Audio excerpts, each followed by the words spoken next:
પ્રકરણ 18 વન્યજીવન। વિદ્યાર્થી મિત્રો, ભારત ભૂપૃષ્ઠ અને આબોહવા સંબંધી ઘણું વૈવિધ્ય ધરાવતો દેશ છે। આવું જ વૈવિધ્ય અહીંની વન્યજીવ સૃષ્ટિમાં જોવા મળે છે। સમગ્ર વિશ્વમાં જીવસૃષ્ટિની 15 લાખ પ્રજાતિઓ નોંધાઈ છે, જે પૈકીની 81,251 પ્રજાતિઓ ભારતમાં જોવા મળે છે, જેમાં પક્ષીઓ, સરીસૃપો, ઉભયજીવી પ્રાણીઓ, સસ્તન પ્રાણીઓ, મત્સ્યજાતો તેમજ કીટકો વગેરે જોવા મળે છે। આ ઉપરાંત દેશના વિવિધ પ્રકારોના જંગલોમાં વસતી વન્યજીવ સૃષ્ટિની ઓળખ માટેના સંશોધનો ચાલુ છે। ભારત જૈવ વૈવિધ્યની દ્રષ્ટિએ વિશ્વમાં ખૂબ જ સમૃદ્ધ બૃહદ જૈવ વૈવિધ્ય ધરાવતા 8 દેશોમાં 6ઠ્ઠા ક્રમે આવે છે। ભારતના જંગલ વિસ્તારનું પ્રમાણ ઓછું છે, તેની સરખામણીએ આ વન્યજીવ વૈવિધ્ય ઘણું નોંધપાત્ર ગણાય। ભારતના પ્રાણી ભૌગોલિક પ્રદેશો। વિદ્યાર્થી મિત્રો, વનસ્પતિની વિવિધ લાક્ષણિકતાઓને આધારે તેના કુદરતી પ્રદેશો પાડવામાં આવે છે। તે મુજબ જીવસૃષ્ટિના આધારે પણ પ્રાદેશિક વિતરણ તારવી શકાય છે। ભારતમાં જોવા મળતી જૈવસૃષ્ટિને તેની લાક્ષણિકતાઓના સામ્ય અને કોઈ પ્રદેશમાં તેમની વિશેષ ઉપસ્થિતિ વસવાટ જેવા પાસાને આધારે ભારતને 9 પ્રાણી ભૌગોલિક ભાગમાં વહેંચવામાં આવે છે। 1. હિમાલય પ્રદેશ, 2. લડાખ અને શુષ્ક શીત ક્ષેત્ર, 3. હિમાલયનું વનાચ્છાદિત નીચલું ક્ષેત્ર, 4. હિમાલયના વનસ્પતિવિહીન ઊંચા ક્ષેત્રો, 5. ઉત્તરનું મેદાન, 6. રાજસ્થાનનો રણ પ્રદેશ, 7. દ્વીપકલ્પીય ઉચ્ચ પ્રદેશ, 8. સમુદ્ર કિનારો અને 9. નીલગિરીની પહાડીઓ। આ પ્રાણી ભૌગોલિક પ્રદેશ મુજબ જૈવ વૈવિધ્યનો અભ્યાસ કરાય છે। ભારતની વૈવિધ્યસભર વન્યજીવ સૃષ્ટિ।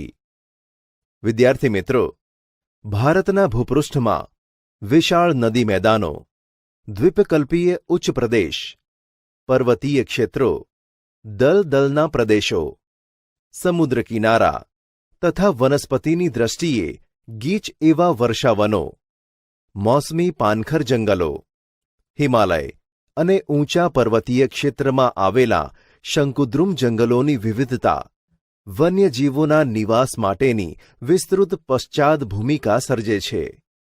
દક્ષિણના દ્વીપકલ્પીય વર્ષાવનોમાં એશિયાઈ હાથી, બ્રહ્મપુત્ર નદીના દલદલના ક્ષેત્રમાં એકશિંગી ભારતીય ગેંડા, હિમાલયના ઊંચાઈવાળા ક્ષેત્રોમાં હિમદીપડા, જમ્મુ કાશ્મીરમાં જંગલી બકરીઓ અને કસ્તુરી મૃગ, દક્ષિણ ભારતના જંગલોમાં જંગલી ભેંસ એટલે કે ભારતીય બાયસન, મધ્ય ભારત અને પશ્ચિમ બંગાળમાં વાઘ, કચ્છના નાના રણમાં ઘુડખર અને મોટા રણમાં જલપ્લાવિત ક્ષેત્રોમાં સુરખાબ જોવા મળે છે।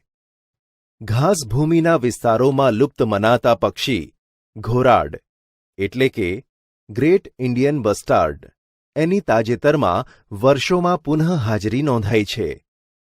જલપ્લાવિત વિસ્તારોમાં શિયાળા દરમિયાન ઠંડા પ્રદેશોમાંથી અનેક જાતના યાયાવર પક્ષીઓ ઉતરી આવે છે। તેમાં સાઇબેરિયન ક્રેન, પેલિકન, તિબેટિયન બતક, કુંજ કરકરા વગેરે મુખ્ય છે। પશ્ચિમ ઘાટના ગીચ વનોના વિસ્તારોમાં ઉડતી ખિસકોલીઓ જોવા મળે છે।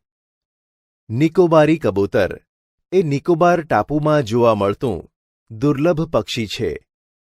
કચ્છના અખાતમાં અને લક્ષદ્વીપ દ્વીપસમૂહમાં પરવાળાની દુર્લભ પ્રજાતિઓ જોવા મળે છે। સસ્તનો અને પક્ષીઓની સાથે સાથે સરીસૃપોની પણ વિવિધ જાતો, તેમાં રાજનાગ, સાપ, અજગર, પાટલા ઘો વગેરેની પણ નોંધ લેવી જોઈએ। સમુદ્ર કિનારે તથા જળ વિસ્તારોમાં વિવિધ પ્રકારની માછલીઓ, દરિયાઈ સાપ, ડોલ્ફિન, શાર્ક, ડુગોગ એટલે કે દરિયાઈ ગાય, ઓક્ટોપસ એટલે કે રંગારા, વ્હેલ જેવી જીવસૃષ્ટિની દુનિયા છે. જંગલ વિસ્તારો ઉપરાંત ખેતી થતી હોય એવા કૃષિ વિસ્તારો, ગોચર અને પડતર જમીનોમાં શિયાળ, વરુ, નીલગાય, હરણ, નોળિયા, સસલાં, જંગલી સૂવર, શેળો વગેરે જેવા પ્રાણીઓ છે તથા તે જ વિસ્તારોમાં વિવિધ પ્રકારના પક્ષીઓ, તેમાં કોયલ, પોપટ, મોર, સુઘરી, ઘુવડ, ચીબરી, પીળક, સમડી, કાબર, ઢોરબગલા વગેરે વિહરતા જોઈ શકાય. વન્યજીવો અને સંરક્ષણની જરૂરિયાત.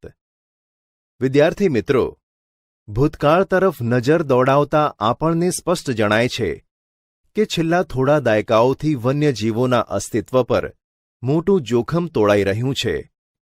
આજથી 100 વર્ષ પહેલા વાઘ હજારોની સંખ્યામાં ભારતભરમાં જોવા મળતા હતા. આજે તેની સંખ્યા વન અને પર્યાવરણ મંત્રાલયના 2014ના અંદાજ મુજબ તે આંકડો 2226 છે. છેલ્લા થોડા વર્ષોમાં લેવાયેલા પગલાંથી વાઘની સંખ્યા વધી છે. તે એક સારી નિશાની છે. દૂધાળા પશુઓની સારવારમાં વપરાતી પ્રતિબંધિત ડાયક્લોફેન્સ નામની દવાથી દૂષિત થયેલ માંસ ખાવાથી ગિદ્ધ નામશેષ થવાના આરે છે. 20મી સદીની શરૂઆતમાં જંગલોમાં જોવા મળતા ચિત્તા આજે સમગ્ર ભારતના જંગલોમાંથી નષ્ટ થયા છે. ગીરના એશિયાઈ સિંહો એક સમયે મધ્ય પૂર્વ સુધી જોવા મળતા હતા. તે આજે માત્ર ગીરના જંગલ પૂરતા મર્યાદિત છે. સંરક્ષણના સમયસરના પગલાં લેવાથી તેનું સંવર્ધન થતાં 2015ની ગણતરી મુજબ 523 સંખ્યામાં છે. એક સમયે ગુજરાતમાં વધુ સંખ્યામાં સારસ પક્ષી જોવા મળતા હતા, જેની સંખ્યા ઘટી છે. વન્ય જીવસૃષ્ટિ છેવટે તો જીવસૃષ્ટિના એક અભિન્ન ભાગ ગણાય છે. પણ જ્યારે ક્યાંક અને કેટલાક વર્ષો દરમિયાન કેટલાક વન્યજીવોની સંખ્યામાં થતો ઘટાડો એ પર્યાવરણની ગુણવત્તાનો ઘટાડો સૂચવે છે. આ બાબત ચિંતાજનક છે. ગુજરાતના પર્વતીય વન વિસ્તારોનું મૂળ રહેવાસી શ્યામ ગરુડ ક્વચિત જ જોવા મળે છે. વિજયનગર તાલુકાના પર્વતીય જંગલ વિસ્તારમાં સહજ જોવા મળતો ચિલોત્રો આજે ભાગ્યે જ નજરે પડે છે. માનવીની અસીમિત લાલચ અને પ્રગતિની દોડમાં પર્યાવરણના અસંતુલનથી અનેક માઠા પરિણામોનો સામનો કરવાનો આવે તે સ્વાભાવિક છે. હજુ સમય છે. વન્યજીવોના જતન સંવર્ધન માટે યોગ્ય પગલાં નહીં લેવાય તો કદાચ અનેક વન્યજીવોને આગામી દિવસોમાં કેવળ ચિત્રોમાં ભાવિ પેઢીને બતાવવાનો વારો આવશે. ભારતના અગત્યના રાષ્ટ્રીય ઉદ્યાનો અને અભયારણ્યો. ક્રમ: અભયારણ્ય. વન્યજીવ. 1. અસમમાં આવેલા કાઝીરંગામાં ગેંડા, જંગલી ભેંસ, હરણ જેવા વન્યજીવો જોવા મળે છે. 2. રાજસ્થાનમાં આવેલું થરનું રણ. તેમાં રણનું વરુ, રણની બિલાડી અને ઘોરાડ જેવા વન્યજીવો જોવા મળે છે. 3. મધ્યપ્રદેશમાં આવેલું કાન્હા. તેમાં વાઘ અને સાબર જેવા વન્યજીવો જોવા મળે છે. 4. ગુજરાતમાં આવેલું ગીર રાષ્ટ્રીય ઉદ્યાન. તેમાં સિંહ, દીપડા અને ચિત્તલ જેવા વન્યજીવો જોવા મળે છે. 5. ગુજરાતમાં આવેલું વેળાવદર કાળિયાર રાષ્ટ્રીય ઉદ્યાન. તેમાં કાળિયાર, વરુ, ખડમોર, ઘોરાડ જેવા વન્યજીવો જોવા મળે છે. 6. ભરતપુર રાજસ્થાનમાં આવેલું કેવલાદેવ. તેમાં પક્ષીઓ જેવા કે યાયાવર અને સ્થાનિક પક્ષીઓ જોવા મળે છે. 7. કર્ણાટકમાં આવેલું બાંદીપુર. તેમાં હાથી, રીંછ, સુવર, જંગલી બિલાડા વગેરે જેવા વન્યજીવ જોવા મળે છે. 8. કાશ્મીરમાં આવેલું દચી ગામ. તેમાં હામુર એટલે કે કાશ્મીરી હરણ અને કસ્તુરી મૃગ જેવા વન્યજીવો જોવા મળે છે. 9. હિમાલયની તળેટીમાં આવેલું કોર્બેટ. તેમાં વાઘ, હાથી, દીપડો અને હરણ જેવા વન્યજીવો જોવા મળે છે. વન્યજીવો પરના જોખમો. વિદ્યાર્થી મિત્રો, આધુનિક યુગમાં માનવીના લોભ લાલચ અને વિકાસની હડફેટે સમગ્ર વન્યજીવ સૃષ્ટિના અસ્તિત્વ સામે પ્રશ્નાર્થ ચિહ્ન મુકાયું છે. તે માટેના કારણો તપાસીએ તો સમજાય છે કે જંગલ વિસ્તારોના સતત થઈ રહેલા ઘટાડાથી વન્યજીવો તેમના કુદરતી આવાસ ક્ષેત્રો ગુમાવીને નિરાશ્રિત બની રહ્યા છે. ખાલ, માંસ, દાંત, વાળ અને હાડકાં મેળવવા થતો શિકાર એ મોટી સમસ્યા છે. જંગલોમાં પાલતુ પશુઓના ચરાણથી તૃણાહારી વન્યજીવોને ખોરાકની અછત થતાં તેમની સંખ્યા પર માઠી અસર થાય છે. જંગલ ક્ષેત્રોમાં તૃણાહારીઓની સંખ્યા ઘટતા માંસભક્ષી વન્યજીવોને પૂરતો શિકાર ન મળે તે સ્વાભાવિક છે. તેથી ખોરાકની શોધમાં માનવ વસ્તીમાં આવી ચડતા તે પશુનું મારણ કરે છે. માનવ વસાહતો તરફ આવી જતા વન્યજીવોના માનવી સાથે સંઘર્ષના સંજોગો ઊભા થાય છે અને તે સંઘર્ષો વન્યજીવોને મોતના મુખમાં લઈ જાય છે. વળી વન્યજીવોના આવાસોમાં પહોંચતી પ્રદૂષણની અસરો ઘણી ઘાતક હોય છે. આ ઉપરાંત વનક્ષેત્રોમાં થતી માનવ પ્રવૃત્તિઓથી વન્યજીવો પર માઠી અસરો પણ પડે છે. જંગલોના વિસ્તારોમાં થતા ઘટાડાથી ખોરાક અને આશ્રયની શોધમાં વન્યજીવો ક્યારેક માનવ વસ્તી તરફ આવી જાય છે. વન્યજીવોના ક્ષેત્રોમાં થતા માનવ હસ્તક્ષેપ તેમની સાથેની અથડામણોમાં સર્જાય છે. તેવી ઘટનાઓથી વન્યજીવો માનવ રોષનો ભોગ બની જીવ ગુમાવે છે. દક્ષિણ અને દક્ષિણ પૂર્વ ભારતમાં જંગલોમાંથી ખોરાકની શોધમાં હાથીઓના ઝુંડ કૃષિ વિસ્તારોમાં આવી ભારે ઉત્પાત મચાવે છે.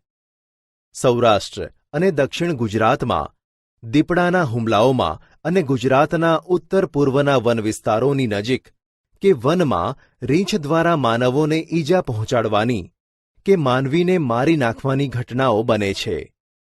આવી દુર્ઘટનાઓ ન થાય તે માટે અગમચેતી એ જ શ્રેષ્ઠ ઉપાય છે. વન્યજીવ સંરક્ષણના ઉપાયો. વિદ્યાર્થી મિત્રો, જંગલ વિસ્તારોની જાળવણી કરી તેમાં ઉત્તરોત્તર સતત વધારો કરવા માટે લાંબા ગાળાનું ચુસ્ત આયોજન હાથ ધરવું જોઈએ. જંગલ વિસ્તારો અને વન્યજીવોના સંરક્ષણાર્થે વધારે સખત કાયદાકીય જોગવાઈઓ અને ચુસ્ત અમલીકરણ માટે આપણે સહુએ પ્રતિબદ્ધ બનવું પડશે. વિવિધ સામાજિક સ્વૈચ્છિક સંગઠનોએ આ બાબતને ટોચની અગ્રતાએ ગણી જનજાગૃતિ કાર્યક્રમો યોજવા જોઈએ. શાળાઓમાં શીખવતા પાઠ્યક્રમોમાં આ સમસ્યાની વિગતો સમાવીને ભાવિ નાગરિકો જાગૃત કરવા જોઈએ. કોઈ વિકાસ યોજનાના અમલીકરણ પૂર્વે તેની પર્યાવરણીય અને જીવસૃષ્ટિ પર પડનારી વિવિધ અસરો તપાસવી જોઈએ. જંગલ વિસ્તારની બહાર આવેલા મોટા વૃક્ષો કપાતા અટકાવવા જોઈએ. તેના પોલાણો અને ડાળખીઓ અનેક પક્ષીના માળા બનાવવાનું સ્થાન છે. યાયાવર અને જળાશ્રયી એટલે કે જળકાંઠે વસતા પક્ષીઓને જરૂરી પરિવેશ તળાવો, ખેતર શેઢાની તળાવડી કે જળપ્લાવિત વિસ્તાર એટલે કે વેટલેન્ડની જાળવણી કરવી જોઈએ. ખેતી ક્ષેત્રે વપરાતા જંતુનાશકોને બદલે જૈવિક કીટનાશકોનો પ્રચાર અને વપરાશ વધારવો જોઈએ. પ્રદૂષણ ઘટાડવા અંગે સક્રિયપણે કામગીરીની તાતી જરૂરિયાત છે. જંગલોના દાવાનળને પહોંચી વળવા પેટ્રોલિંગ અને સાવચેતીનું આગોતરું આયોજન કરવું જોઈએ. વન્યજીવ સંરક્ષણ માટે લેવાયેલા પગલાં. વિદ્યાર્થી મિત્રો, આપણા દેશમાં પરાપૂર્વથી જ વન્યજીવોના સંરક્ષણના કાયદા થતા આવ્યા છે. મૌર્ય યુગના મહાન રાજા અશોકના સમયમાં વન્યજીવોના સંરક્ષણાર્થે કાયદા બનાવાયા હતા. આપણે ત્યાં નાગરિકોની મૂળભૂત ફરજો અને રાજનીતિના માર્ગદર્શક સિદ્ધાંતોમાં પણ આ અંગેની વિગતો સામેલ છે. ભારતીય વન્યજીવ બોર્ડની ભલામણ અનુસાર સંસદે વન્યજીવ સુરક્ષા અધિનિયમ બનાવ્યો છે. દેશમાં 2014ની સ્થિતિએ 503 અભયારણ્યો અને 102 રાષ્ટ્રીય ઉદ્યાનો, 14 જૈવ આરક્ષિત ક્ષેત્ર રચના કરવામાં આવી છે. જે પૈકીના 22 અભયારણ્યો અને 4 રાષ્ટ્રીય ઉદ્યાનો અને 1 જૈવ આરક્ષિત ક્ષેત્ર ગુજરાતમાં છે. જેના અસ્તિત્વ માટે જોખમ અને વિનાશને આરે હોય એવી વિશિષ્ટ પ્રાણી પ્રજાતિઓ માટે ખાસ સંરક્ષણની યોજનાઓ બનાવી છે. જેમાંથી કેટલીક વન્યજીવ સંરક્ષણ પરિયોજનાઓની વિગતો જાણીએ. વાઘ પરિયોજના એટલે કે પ્રોજેક્ટ ટાઇગર. વિદ્યાર્થી મિત્રો, દેશમાં વાઘની ઘટતી જતી સંખ્યા અને શિકારના ભય સામે આ પરિયોજના 1973માં 9 આરક્ષિત વિસ્તારો સાથે અમલમાં મુકાઈ હતી.